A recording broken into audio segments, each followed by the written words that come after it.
Magandang hapon po sa ating lahat. Narito ang weather update sa araw ng Sabado, March 16, 2024.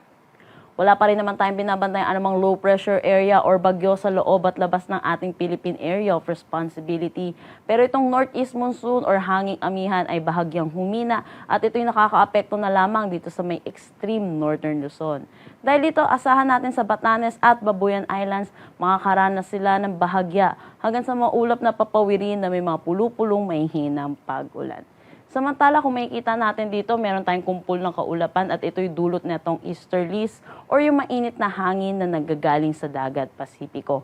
Dahil dito, asahan natin sa Aurora at northern portion ng Quezon, makakaranas sila ng maulap na papawirin na may mga kalat-kalat na pag-ulan.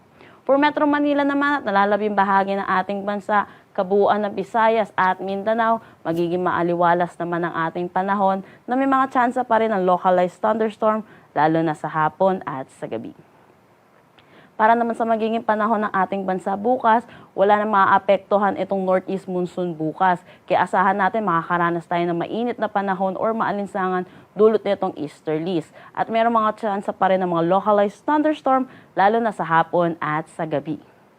Ang agwat ng temperatura sa Metro Manila ay 24 to 32 degrees Celsius, Lawag 23 to 31 degrees Celsius, Tuguegarao 23 to 34 degrees Celsius.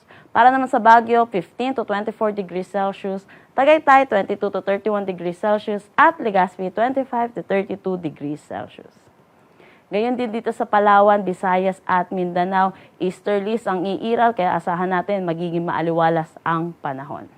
For Calayan Islands at Puerto Princesa, ang agwat ng temperatura ay 26 to 33 degrees Celsius, Iloilo 25 to 31, Tacloban 25 to 32 degrees Celsius.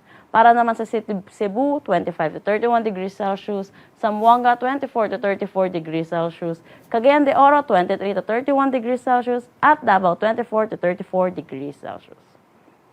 Wala naman tayong nakataas na anumang gale warning sa anumang seaboards ng ating bansa. Dako naman tayo sa magiging panahon natin sa susunod na 3 araw sa mga piling syudad ng ating bansa.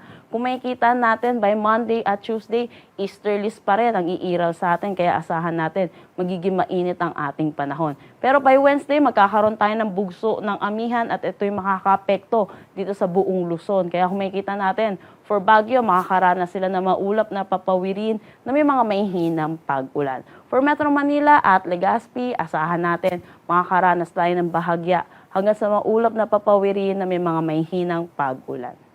Ang agwat ng temperatura sa Metro Manila ay 24 to 32 degrees Celsius, Baguio City 15 to 24, Legazpi City 24 to 31 degrees Celsius. Pero pagdating naman dito sa may Metro Cebu, Iloilo City, Tacloban City, or kabuuan ng Visayas, asahan natin easterlies pa rin ang patuloy na iiral, kaya makakaranas pa rin sila ng maalinsangan na panahon. For Metro Cebu, ang agwat ng temperatura ay 24 to 32 degrees Celsius, Iloilo City, 25 to 32 degrees Celsius, Tacloban City, 24 to 32 degrees Celsius. Sa Mindanao din, asahan natin, easterlies din ang iiral, kaya asahan natin magiging maaliwalas naman ang mga panahon pero hindi mawawala ang mga chance ng isolated rain showers at mga localized thunderstorm lalo na sa hapon at sa gabi. Ang agwat ng temperatura for Metro Davao ay 24 to 34 degrees Celsius, Cagayan de Oro 23 to 31 degrees Celsius, Zamboanga City 24 to 34 degrees Celsius. Ang sunset mamaya ay 6:07 p.m. at ang sunrise bukas ay 6:03 a.m. Para sa karagdagang impormasyon, bisitahin ang aming mga social media pages at ang aming website pag-asa.dost.gov.ph. At yan po muna ang latest dito sa Pag-asa Weather Forecasting Center. Chanel Dominguez po at magandang hapon.